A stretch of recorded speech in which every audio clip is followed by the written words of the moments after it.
नमस्कार, मैं हूं आशीष चित्रांशी और आप देख रहे हैं the news launcher mid day मुद्दा विद अशोक वानखेड़े। और आज एक बड़ा सवाल है। अगर राहुल गांधी को तुरंत गिरफ्तार नहीं किया गया तो नरेंद्र मोदी, प्रधानमंत्री नरेंद्र मोदी, इस देश को क्या मुंह दिखाएंगे?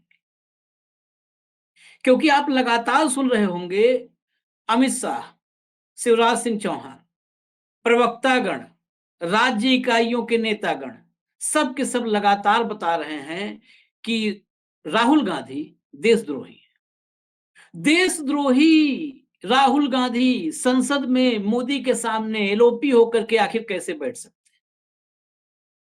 तो सवाल यही है कि अगर राहुल गांधी को नहीं गिरफ्तार कर पा रहे हैं मोदी, तो या तो मोदी झूठ बोल रहे हैं, मोदी की पार्टी झूठ बोल रही है जिस मामले में पारंगत हैं। अन्यथा आप इस देश को फिर फेस नहीं कर सकते हैं, चेहरा नहीं दिखा सकते हैं। बात देशद्रोही की है, बात विदेश में आलोचना की है। हमने 2 दिन पहले एक एक बाइट दिखाई थी नरेंद्र मोदी की। आज तमाम मीडिया के अलग अलग चैनलों पर आप वो देख रहे होंगे, हम वो दिखाएंगे आपको। लेकिन उससे पहले एक बड़ा सवाल, देशद्रोही कौन? और इस बड़े सवाल को बड़े गहराई से समझने के लिए देशद्रोही कौन, देशद्रोह कौन कर रहा है, क्या परिभाषा है देशद्रोह की, ये समझने के लिए भाऊ को जोड़िए चर्चा। भाऊ, एक इल्हान उमर सांसद है, सीनेटर अमेरिका में। कहा जाता है कि भारत विरोधी, भाजपा विरोधी, कई बार भाजपा विरोधी और भारत विरोधी में हम लोग कंफ्यूज होने लगे हैं। तो भारत विरोधी कहा जाता है, वो पाकिस्तान के दौरे पर आई तो पीओके चली गई। मोदी जी भाषण दे रहे थे जब अमेरिका जाकर के, तो उन्होंने बहिष्कार कर दिया था संसद का। तो भारत में धार्मिक स्वतंत्रता पर भी मुस्लिमों के साथ जो व्यवहार है उस पर वो कई बार जो है आरोप लगा चुकी हैं। उनसे मुलाकात की एक फोटो, कॉमन फोटो आई जिसमें राहुल गांधी भी हैं, उस फोटो में इल्हान उमर भी हैं। इसके पहले राहुल, भारत की हालत को लेकर के राहुल ने जो बोला उस पर भी देशद्रोही बताया गया। अब और हमला तेज हो गया है। अब चारों तरफ से बम्बार्डमेंट हो रहा है, बहुत तगड़ा बम्बार्डमेंट राहुल गांधी। हमने मान लिया राहुल गांधी देशद्रोही है, मान ही लेते हैं थोड़ी देर के लिए, लेकिन कुछ उदाहरण दूंगा और फिर आपकी टिप्पणियां लूंगा। इल्हान उमर विदेश में है, अमेरिका की सांसद हैं, जेल में बंद आतंकी नहीं है इल्हान उमर, अमेरिका की सांसद। अब बारामूला के सांसद, मैं सांसद की ही फिर बात करूंगा, राशिद, इंजीनियर रशीद, इनकी चर्चा कर लेते हैं। इंजीनियर रशीद उमर अब्दुल्ला को हरा करके अभी सांसद बने। उनको शपथ लेने के लिए पुलिस अभिरक्षा में 2 घंटे की पैरोल दी गई थी। पुलिस लेकर के आई, ओम बिरला ने शपथ दिलवाई, वापस जेल गए। वो जेल में आतंकियों को फंडिंग के मामले में बंद है। आतंकियों को फंडिंग, यूएपीए लगा हुआ है। राहुल पर लगेगा, मोदी पे लगेगा, ये तो भविष्य बताएगा, लेकिन उन पर लगा है देशद्रोह, यूएपीए लगा है।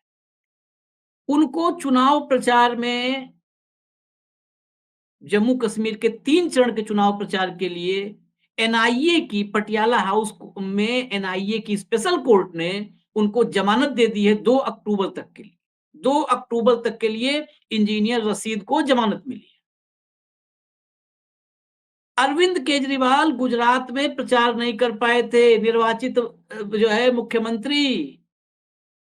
देशद्रोही नहीं, आर्थिक कदाचार के आरोप हैं, यूएपीए के आरोप नहीं है, आतंकियों को फंडिंग का आरोप नहीं है, लेकिन जमानत नहीं मिल पाई थी। फिर हरियाणा में आम आदमी पार्टी चुनाव लड़ रही है, जमानत लोअर कोर्ट से सुप्रीम कोर्ट तक धक्के खा रहे हैं अरविंद केजरीवाल, जमानत नहीं मिल रही है। एनआईए की पैरवी कैसी थी कि यूएपीए के आरोपी इंजीनियर रशीद को जमानत मिली चुनाव प्रचार के लिए? किसके संबंध किससे है, ये सवाल आगे साफ करना होगा। आज मैं थोड़ा सा वक्त लूंगा, इंजीनियर रशीद पर साफ करना होगा, क्योंकि महबूबा मुफ्ती और उमर अब्दुल्ला दोनों कह रहे हैं कि भाजपा ऐसे लोगों के साथ है। क्यों छूटे हैं लोग समझ सकते हैं। अब दूसरा उदाहरण, जेल में ही बंद गांदरबल से मौलवी सर्जन बरकती, ये फिर उमर अब्दुल्ला के खिलाफ लोकसभा चुनाव हराया था देशद्रोह के आरोपी इंजीनियर रशीद ने, और विधानसभा चुनाव में मौलवी सर्जन बरकती हैं जेल से मैदान में। अब उमर अब्दुल्ला बोल भी रहे हैं कि जेल से ही हमारे खिलाफ चुनाव लड़ने वाले कहां से आते हैं। सवाल नंबर 1। दूसरा, अमित शाह ने कहा है कि देशद्रोही, देश विरोधी विचार रखने वाले फारूक अब्दुल्ला के साथ राहुल गांधी की दोस्ती ये बताती है कि सभी देश के विरोधियों के खिलाफ, जो देश के खिलाफ हैं, राहुल गांधी उनके साथ हैं। जितने लोग देश के खिलाफ हैं, राहुल गांधी उनके साथ। क्या भाजपा ये साफ करेगी कि अटल बिहारी वाजपेयी और लाल कृष्ण आडवाणी उनके साथ थे, जो विरोध देश के खिलाफ थे? क्योंकि फारूक अब्दुल्ला का साथ तो अटल बिहारी वाजपेयी ने भी लिया था।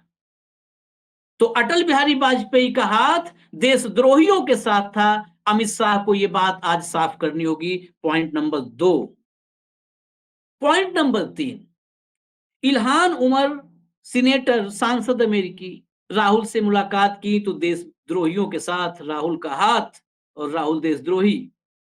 अमेरिकी विदेश मंत्रालय, जो इल्हान उमर ने कहा, अमेरिकी विदेश मंत्रालय की रिपोर्ट हम दिखा चुके हैं पहले, उसमें कहा गया भारत में धार्मिक आजादी पर पाबंदियां बढ़ती जा रही हैं, धार्मिक स्वतंत्रता का मसला अमेरिकी विदेश मंत्रालय की रिपोर्ट में उठा था।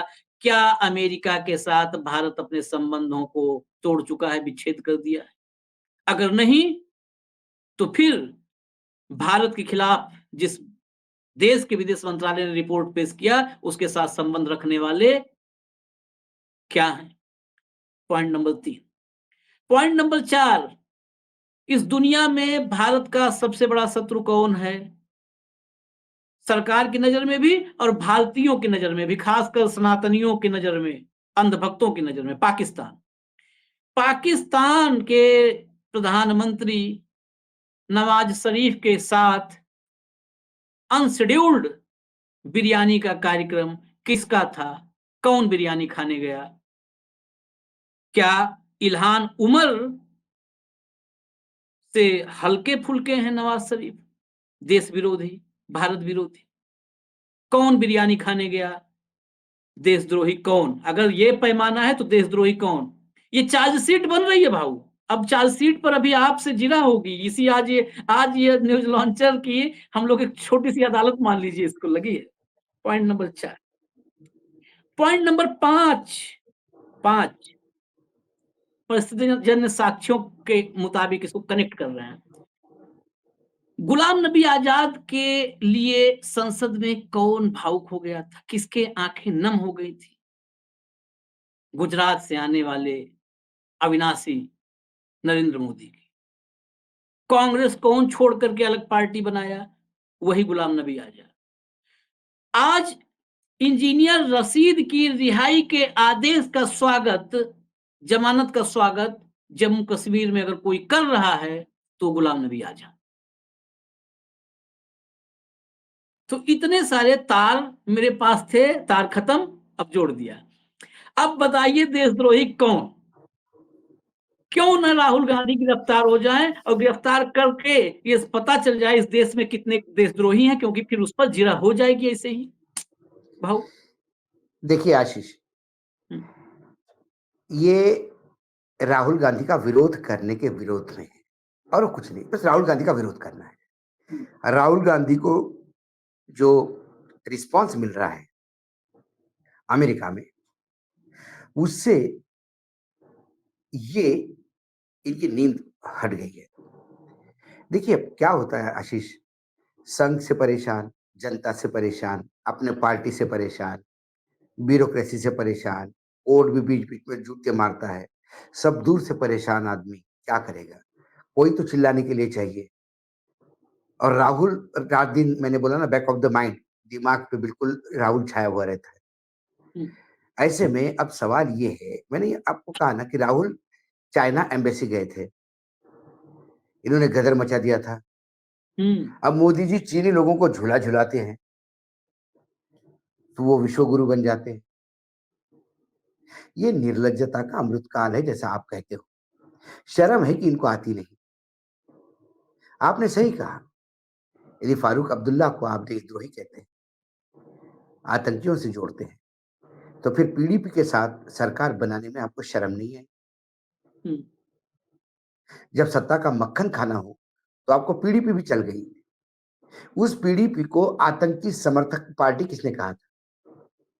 इसी भाजपा ने। हम्म, फिर भाजपा वहां क्या करने गई थी? सवाल ये है। आपने बहुत सही कहा, गुलाम नबी आजाद क्योंकि वो राहुल गांधी के खिलाफ फ्रंट खोल के बैठे थे, तो दुश्मन का दुश्मन अपना दोस्त इस नाते प्रधानमंत्री ने वो पूरे नौटंकी का मंचन किया। हम्म, क्योंकि मैंने तो कहा ना कि ये नेता की जगह अभिनेता होना चाहिए थे। ये अमिताभ बच्चन से लेके दिलीप कुमार सबकी छुट्टी कर देते। बिना ग्लिसरीन के आंसू लाने की कला इनमें ही है। 2 मिनट के अंदर गला चोक होता है और बात करने लगते हैं। आज उन गुलाम नबी आजाद को पूछिए, उसी गुलाम नबी आजाद को आपने सम्मानित भी किया है। हम्म, तो जो आतंकी फंडिंग के लिए जेल में है, और आप ही ने जेल में डाला है, आप ही की सरकार ने जेल में डाला है, हम्म, या तो आपकी सरकार ने उस आदमी के साथ फ्रॉड किया, एक इनोसेंट आदमी को आपने जेल में डाला, और वो ये आतंकी फंडित है, तो फिर आपने जिसको पद्मश्री दी, पद्म भूषण दी, वो आदमी यदि उसका वेलकम करता है, तो हम क्या माने? जनता समझे तो क्या समझे? ये इतने कॉन्ट्रडिक्टरी है, इतने कॉन्ट्रडिक्टरी है, और वर्तमान में इनके भविष्य पे जो प्रश्न चिन्ह लगे हैं, उससे इतने आतंकित है कि ये क्या रिएक्शन देते, ये इनको भी समझ में नहीं आ रहा है। कई बार अपने ही पैरों पे कुल्हाड़ी मार लेते हैं। जो तमाम आपने साक्ष्य रखी है, तमाम बातें जो आपने कही है, ये कोई मनगढ़ंत बातें तो है ही नहीं, ये सारी पब्लिक डोमेन में है। आप गूगल पे जाइए, यूट्यूब पे जाइए, सारी चीजें मिल जाएगी आपको जो आपने कही। आपने सिर्फ एक माला बनाई, देशद्रोही की कौन? जो देश का संविधान बदलने की बात करेगा वो देशद्रोही। कौन कर रहा था संविधान बदलने की बात? जो जनता द्वारा चुनी हुई सरकार को गिराने की बात करता है वो देशद्रोही। क्या कह रहे थे हरियाणा की वित्त मंत्री? कांग्रेस सरकार भी बना लेगी, जीत भी जाएगी, तो हम तोड़ देंगे उसको। हेमंत विश्व शर्मा कहता है मैं तो और पार्टी तोड़ूंगा और एमएलए तोड़ूंगा। ये इतराते हैं उस बात पे। ये निरंकुश सत्ता के मद में पागल हो चुके हैं। भाई वो अमेरिका के एक सांसद हैं। क्या विदेशी मेहमान आने के बाद सोनिया गांधी और राहुल गांधी को मिलने नहीं जाते? हाँ, उसके बाद तो आपने उनको तुरंत भारत छोड़ने के लिए कहा देना चाहिए। और इन सब के ऊपर मुझे अब वाकई मोदी जी पे अब दया आने लगी, क्रोध आना बंद हो गया। वो दया इसलिए आ रही है कि इतना कमजोर प्रधानमंत्री मैंने नहीं देखा। एक राष्ट्रद्रोही, घोषित राष्ट्रद्रोही आपके मुंह पे बोले जा रहा है, बोले जा रहा है, और आप सिर्फ तू राष्ट्रद्रोही है, तू राष्ट्रद्रोही है। ऐसे नाकारा प्रधानमंत्री का देश क्या करे? ऐसे नाकारा गृह मंत्री का देश क्या कहे जो स्वयं कहे राष्ट्रद्रोही है लेकिन एक्शन नहीं ले पाए? राहुल गांधी को यदि वो राष्ट्रद्रोही है तो आजीवन कारावास होना चाहिए। मैं इस देश से प्यार करता हूं, इस देश से द्रोह करने वाले को मेरे पास कोई जगह नहीं। लेकिन वो राष्ट्रद्रोह हो तो सही, इनके लिए परेशानी राष्ट्रद्रोह, इनको पूछा सवाल राष्ट्रद्रोह, इनके खिलाफ बोला राष्ट्रद्रोह, इनका झूठ लोगों के सामने नग्न किया राष्ट्रद्रोह। जनता को सच्चाई बयान की, राष्ट्रद्रोह। जनता ने आपको सर आंखों पे बिठाया, राष्ट्रद्रोह। जनता आपके पीछे नहीं है, इसके लिए भी विपक्षी राष्ट्रद्रोह। तो जिन लोगों के राष्ट्रद्रोह के पैमाने अलग-अलग हैं, उनमें से तो कई कुपड़ राष्ट्रद्रोह लिख नहीं पाएंगे। जोड़ाक्षर है वो, राष्ट्र और द्रोह द्रोह। हाँ, दोनों जोड़ाक्षर है। राष्ट्र दरोह ऐसा लिखने वाले लोग हैं ये सिर्फ बोलते हैं, ये बस पोपट पंची। ये लेकिन परसेप्शन ये बोल बोल के परसेप्शन बनाना चाहते हैं। मैंने तो आपको हाँ जिस हाँ। दिन पहले दिन जब आपने शो किया, मैंने तब भी कहा था कि मैंने बोला इसमें दम हो तो उसको अरेस्ट करे। लेकिन फिर वो वही डायलॉग उसका अमिताभ बच्चन का दीवार वाले पिक्चर, जाके उससे सिग्नेचर पहले लेके आओ जिसने मेरे हाथ पे लिखा तेरा बाप चोर है। कहां से लाएंगे?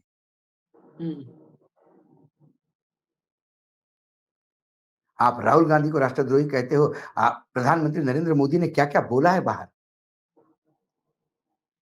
और वो तो सुनवाई चलो, नहीं। वो तो पुराना किस्सा हो गया। वो तो सुनवाई दो एक बार, लोगों की जरा मेमोरी फ्रेश हो जाए। एक बार एक बार सुनवा सुनवाई दो। दो आशीष। हाँ हाँ, वो आशीष सुनवा। जरा सुनवा दीजिए उसको। कंट्रोल रूम सुनाइए जरा, वो सुनाइए, वो सुनना जरूरी है दोस्तों के लिए, सुनाइए।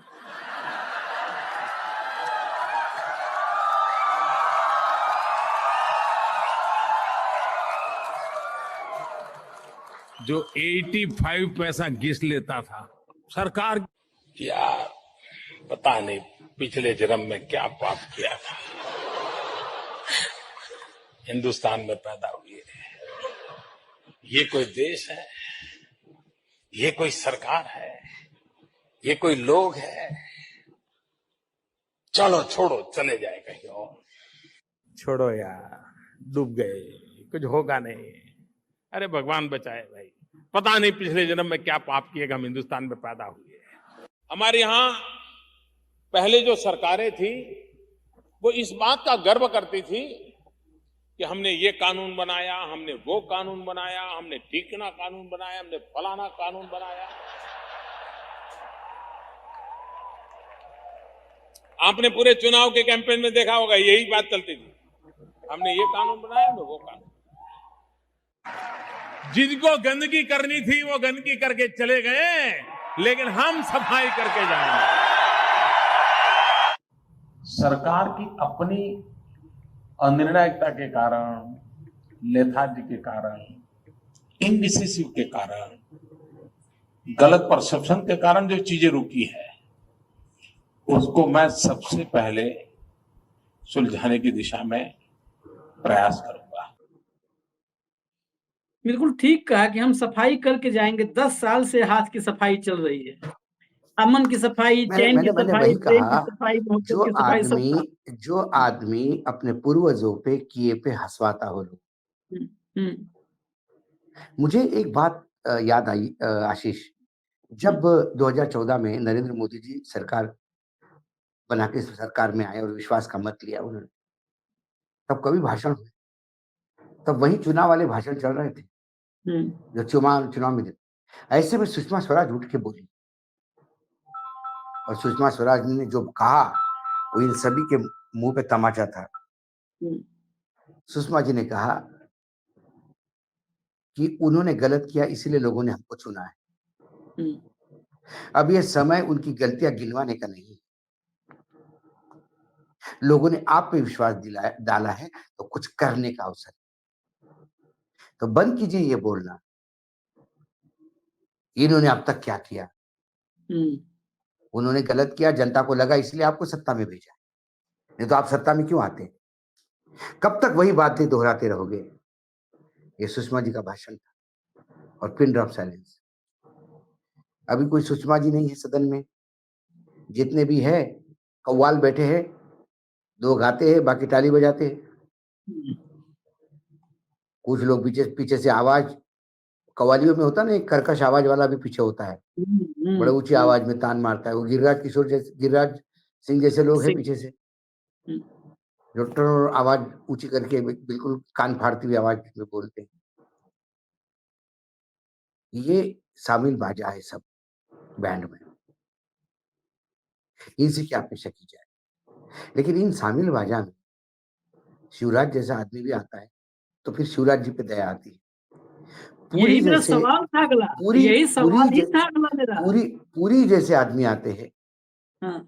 जो पूरी जिंदगी विदेश में यूनाइटेड नेशंस और बड़े बड़े जगह पे बिताई, जब वो बातें करते हैं ऐसी तो फिर घिन आती है, फिर समझ में आता है कि अकल बढ़िया भैंस, उसमें भैंस को मानना चाहिए।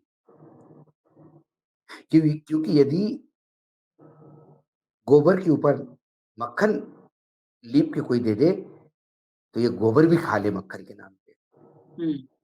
ऐसी जमात राजनीति में आई है, दुर्भाग्य है। कोई माइकल लाल खड़ा नहीं होकर बोलता है कि yes he spoke what he spoke. ऐसा क्या राष्ट्रद्रोह हो गया भाई, देशद्रोह हो गया। मजा तब आती कि अमित शाह एक शब्द भी नहीं बोलते और सीधा 10 FIR ठोक देते। ये कोर्ट जाते, कोर्ट इनको 7 साल की सजा देती, सुप्रीम कोर्ट तक मामला जाता, सुप्रीम कोर्ट भी बोलता कि राष्ट्रद्रोह की बात की है, दूध का दूध पानी का पानी। कब तक बोलोगे, मन की बात कब तक करते रहोगे। राहुल गांधी ने जो बोल के आपको लगता है अपमान किया देश का, उसका अपमान आप रोज कर रहे देश का। क्या देश में बहु बेटियों की इज्जत लूटी जाती, क्या लोगों को पता नहीं है। एक षड्यंत्र के तहत देश की मेडलिस्ट लड़की को, इंटरनेशनल प्रतियोगिता जीतने वाले महिला लड़कियों का शोषण इस देश में होता है, सरकार चुप रहती है। क्या देश की बेइज्जती नहीं होती। मणिपुर आज भी जल रहा है, क्या विश्व नहीं देख रहा है, इसमें देश की बेइज्जती नहीं होती। किसान क्या कर रहे हैं, क्या देश की बेइज्जती नहीं होती। 75 साल हो गए देश आजाद हुए, अमृत महोत्सव मना रहे हैं आप, आज भी बाढ़ आती है, उन्हीं नदियों में बाढ़ आती है, फिर घाघरा में बाढ़ आती है, फिर बिहार की वही गांव परंपरानुसार 75 साल से डूबते आ रहे हैं। आज इस देश के कई क्षेत्र में एम्बुलेंस चलती है, एम्बुलेंस की जगह। शर्म नहीं आती इन लोगों को। बच्चों को पढ़ने के लिए छत नहीं है। गांव में लोग लकड़ी काट काट के रस्सी से बांध के पुल बना के नाले क्रॉस करते हैं, लेकिन लोगों को रास्ते तक नहीं दे सकते। अस्पताल है तो डॉक्टर नहीं, डॉक्टर है तो मशीन नहीं, मशीन है तो ऑपरेटर नहीं। हजारों के तादाद में लोग मरते हैं। IIT जैसे संस्थानों में लोग करते हैं और उसका कोई हिसाब नहीं होता। क्या हो गया है, कहां लेके गए हैं देश को। दलित गॉगल नहीं पहन सकता, घोड़ी पर बैठ के बारात नहीं निकल सकता, दलित की बेटी नदी में पानी नहीं पी सकती, 2 सीजन का सोयाबीन घर के अंदर पड़ा हुआ है। डॉक्टर इतने हैं कि कसम किस बात की खाते हैं और स्ट्राइक करते हैं तो लोग मरीज मर रहे हैं, लेकिन डॉक्टर अड़े हैं अपने राजनीति पे।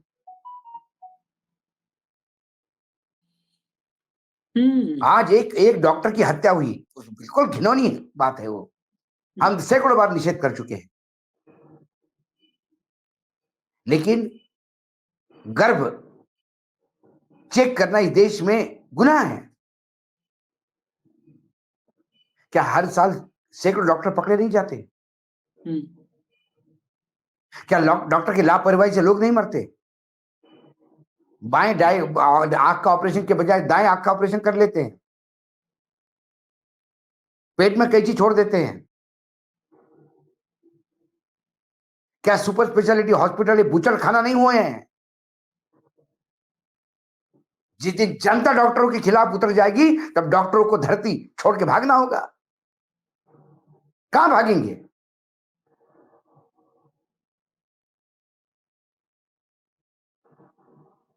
सैंपल बदलते, ब्लड सैंपल बदलते पैसा लेके। पुणे में हुआ ना, ये कोई ये तो मनगढ़ंत मेरे ये अंदेशा नहीं है, ये हुआ है। जो हाँ, चीजें हाँ। हुई है उसको रिपोर्ट में करता हूं। ये किस किस अभी हिसाब से भाई? एक एक लड़की के साथ गलत हुआ, मैं बिल्कुल बोलता हूं गलत हुआ, उसके ऊपर सीबीआई इंक्वायरी चल रही है। सर्वोच्च न्यायालय मानने के बाद आप मानने को तैयार नहीं हो,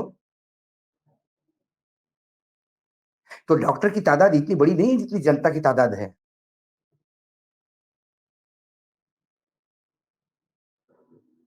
डॉक्टरों को भी जवाब देना होगा।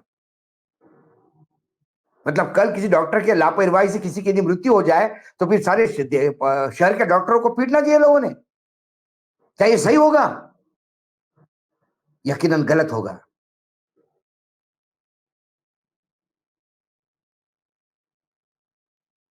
कितनी खबरें आती हैं, वेंटिलेटर पर डेड बॉडी रख करके पैसे वसूल लेते हैं। पैसे लेते हैं।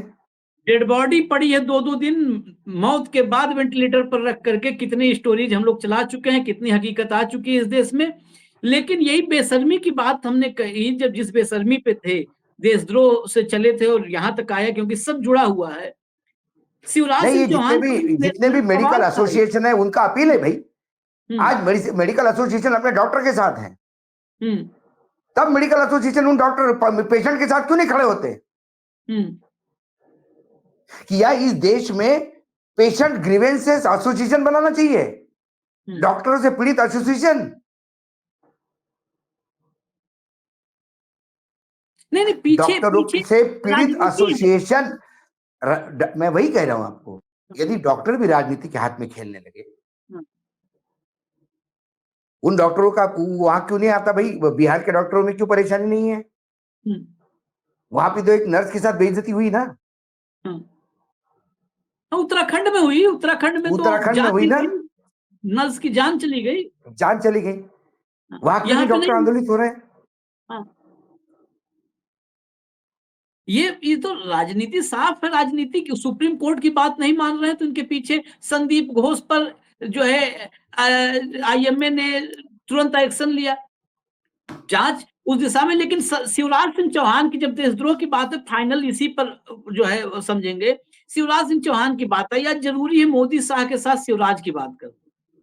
और शिवराज की बात करते समय मैं एक बार देश से क्षमा मांग करके सवाल करूंगा, क्योंकि आप लोग अक्सर कहते हैं कि हम लोग भाजपा का हर हाल में विरोध करते हैं। नहीं, हम लोग भाजपा के कई अच्छे नेताओं की तारीफ करते हैं। माफी उसीलिए मांगा हूं, जैसे एक बार भाऊ ने उसके लिए माफी के लिए कहा था कि जजों की टिप्पणियों पर हम लोग सैल्यूट करते हैं, तो माफी मांगना पड़ा कि भाई सैल्यूट करते हैं बार बार और बाद में मुंह के खाते हैं। तो हमने शिवराज सिंह चौहान की तारीफ की है बहुत बार, कि एक ऐसा विनम्र नेता, जनता के बीच में रहने वाला नेता, जनता को समझने वाला नेता, बहन बेटी को समझने वाला नेता, भावनात्मक हमने राजनीति करने वाला नेता। हमने कितनी बार बोला, हमने बोला कि जिस नेता को यह मालूम था कि उसका मुख्यमंत्री पद नहीं रहेगा, हाँ, वो उसका राजनीतिक भविष्य समाप्ति की ओर है, इसके बावजूद 15 दिन में 150 सभाएं की उस आदमी, और भारतीय जनता पार्टी को फिर सत्ता में ले आया। भाजपा में ऐसे कार्यकर्ताओं की जरूरत है, ऐसा हमने कहा, कई बार कहा। किसी भी राजनीतिक दल में ऐसे नेता होने चाहिए जो अपने स्वार्थ को नहीं, अपने पार्टी के लिए काम करेंगे। जैसे वो मंत्री बने, और शायद मुझे लगता है उनको भी लगने लगा कि अब मैं केंद्र में मंत्री बना हूं तो अगला प्राइम मिनिस्टर मैं भी हो सकता हूं। अरे लेकिन शिवराज जी हाथ जोड़ के विनती करते हैं, ये आपको किसने दिमाग में घुसेड़ दिया कि प्रधानमंत्री बनने के लिए कुपड़ होना जरूरी, प्रधानमंत्री होने के लिए बिना सर पैर की बात करना जरूरी, प्रधानमंत्री होने के लिए उलूल जुलूल स्टेटमेंट देने की बात जरूरी, प्रधानमंत्री बनने के लिए जग हंसाई करना जरूरी? ये किसने कहा आपको?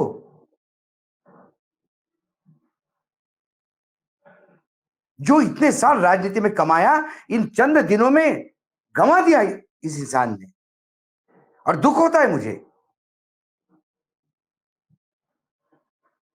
और मुझे गर्व होता था कि मैंने मध्य प्रदेश से अपनी पत्रकारिता शुरू की है, जहां से शिवराज जैसे नेता हैं। क्योंकि कांग्रेस में तो सब बीजेपी के स्लीपर सेल बैठे हैं। और मैं बार बार उदाहरण देता था, इसे कहते हैं संघ के कार्यकर्ता के रूप में जो बीजेपी में आता है, यह है शिवराज। लेकिन जो लोग कहते हैं कि हमको संघ की जरूरत नहीं है, उनकी जय जयकार करने में शिवराज लगे हैं। तो शिवराज को क्या हुआ?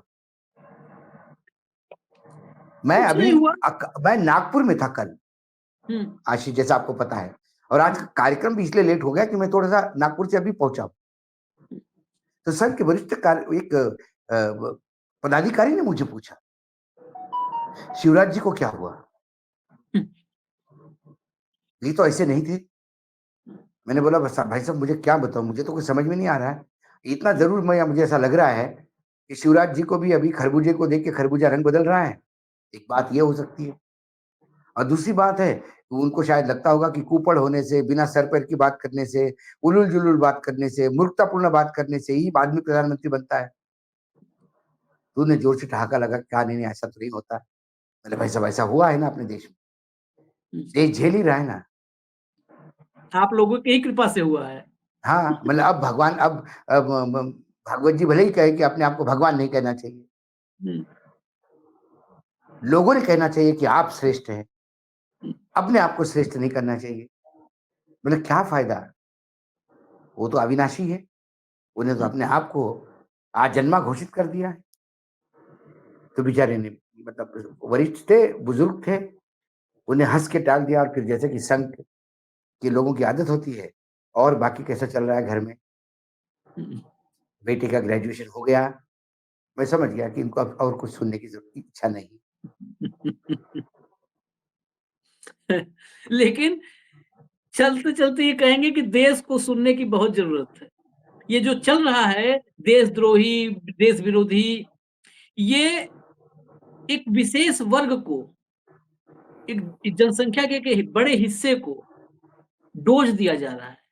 हाँ, अब भाजपा को भी पता चल चुका है, मोदी को भी पता चल चुका है कि इस देश की करीब करीब 65% जनता, इससे अब फर्क ही नहीं है। वो सुनना ही नहीं चाहते कि राहुल गांधी ने विदेश में देश विरोधी बात कर दी। उनको पता चल चुका है कि राहुल क्या कर रहा है, मोदी क्या कर रहे हैं, शाह क्या कर रहे हैं। लेकिन जो 30-35% हैं, और जो आईटी सेल है, जो अंधभक्तों का समूह है, उनका खुराक, वो डोज जो बॉडी में है वो मेंटेन रहे, इसलिए ये शोरगुल मचाया जा रहा है।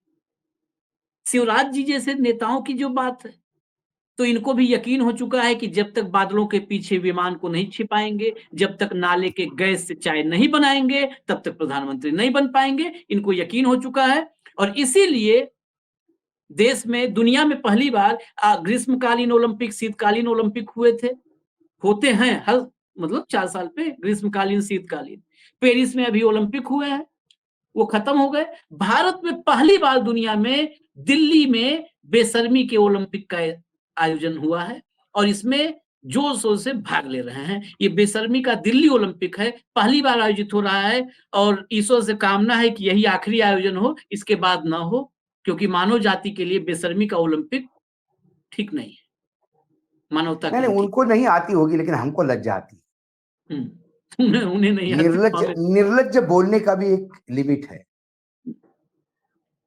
और जो ये जोर शोर से बयानबाजी देश विरोधी हो रही है, मैं इन देश प्रेमियों से कहूंगा कि राहुल गांधी को अरेस्ट करें, और देशद्रोह पर कम से कम एक बार इस देश में परिचर्चा हो जाए, बहस होने लगे, आम जनता भी समझ पाए कि वाकई देशद्रोही कौन है।